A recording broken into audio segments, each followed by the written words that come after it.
અસલીના નામે નકલીનો ખેલ। ઘટાદાર વાળ માટે ક્યાંક આવું શેમ્પૂ તો નથી વાપરતા ને?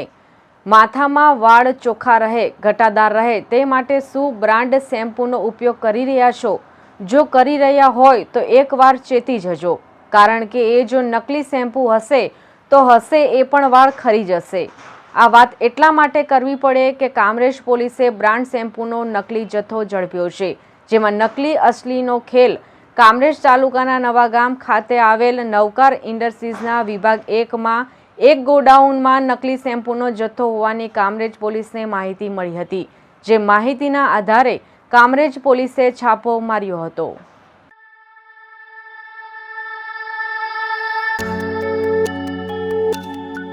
ગોડાઉનનું શટર ઊંચું કરી હેડ એન્ડ શોલ્ડર કંપનીના નકલી શેમ્પૂનો મોટી માત્રામાં જથ્થો જોઈને કામરેજ પોલીસ પણ ચોંકી ગઈ હતી અને હાજર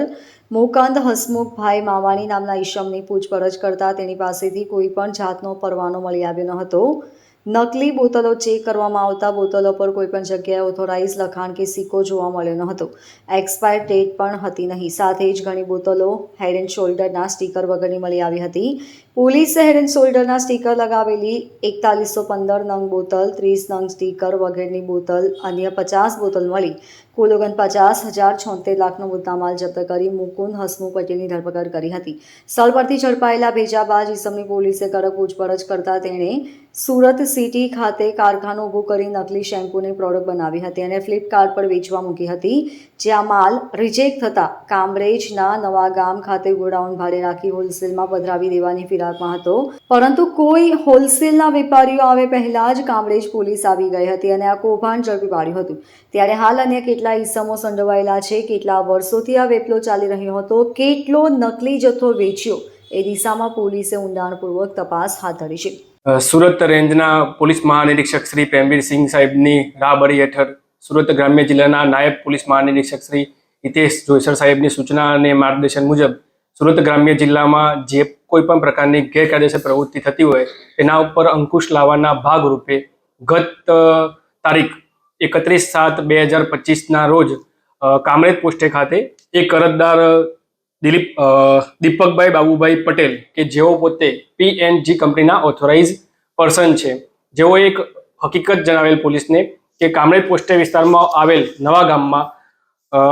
નવકાર ઇન્ડસ્ટ્રી પ્લોટ નંબર 3માં એક ગોડાઉન છે, જે ગોડાઉનમાં હેડ એન્ડ શોલ્ડર કંપનીના ડુપ્લિકેટ શેમ્પૂ બનાવતો હોવાની તથા તે શેમ્પૂ ઓનલાઈન ફ્લિપકાર્ટમાં અને રિટેલમાં વેચતો હોવાની હકીકત તેઓએ અમને જણાવેલ, જે હકીકતને આધારે કામરેજ પોલીસ સ્ટેશને સદર અરજદાર તથા પંચોને સાથે રાખી સદર જગ્યા ઉપર રેડ કરતા સદર ગોડાઉનમાંથી હેડ એન્ડ શોલ્ડર કંપનીના 1 લીટર ના શેમ્પૂની બોટલો જે 4115 નંગ મળી આવેલ, ખાલી બોટલો 30 નંગ તથા પેન્ટીન શેમ્પૂની પણ અમુક બોટલો મળી આવેલ અને અમુક જે હેડ એન્ડ શોલ્ડર કંપનીના સ્ટીકર મળી આવેલ, આમ કુલ્લે મળીને ટોટલ 49 લાખથી પણ વધુનો મુદ્દામાલ મળી આવેલ। જે હેડ એન્ડ શોલ્ડર કંપનીના શેમ્પૂની પ્રોડક્ટ જોતા સદર ઓથોરાઇઝ પર્સનના જણાવ્યા અનુસાર શેમ્પૂના નીચેના ભાગે જે ઓરિજિનલ કંપનીનો ઉપસેલો સિમ્બોલ હોય તેની ગેરહાજરી જણાઈ આવેલ તથા PNG કંપનીનો કોઈ પણ પ્રકારનો બેચ નંબર કે મેન્યુફેક્ચરિંગ ડેટ પણ લખેલ હોવાનું જણાઈ આવેલ ન હતું, જેથી કરીને આ પ્રોડક્ટ ડુપ્લિકેટ હોવાનું તથા સાથે ત્યાં ગોડાઉનમાં હાજર મળી આવેલ આરોપી મુકુંદભાઈ નાઓને સદર બાબતે હેડ એન્ડ શોલ્ડર કંપની તરફથી તેમને કોઈ પણ પ્રકારે ઓથોરાઇઝ કરેલા હોય ડીલરશીપ તરીકે તે બાબતે પૂછપરછ કરતા તેઓએ હેડ એન્ડ શોલ્ડર કંપનીની કોઈ પણ પ્રકારની ડીલરશીપ લીધેલ હોવાનું જણાઈ આવતું ન હોવાથી સદર બાબતે કામરેજ પોલીસ સ્ટેશને કુલ્લે 49 લાખથી વધુનો મુદ્દામાલ કબજે લઈ અને સદર આરોપી વિરુદ્ધમાં કોપીરાઇટ તથા BNSSની અલગ અલગ સેક્શન અંતર્ગત ગુનો દાખલ કરી આગળની કાર્યવાહી ચાલુમાં છે। Bureau report LK star news Surat.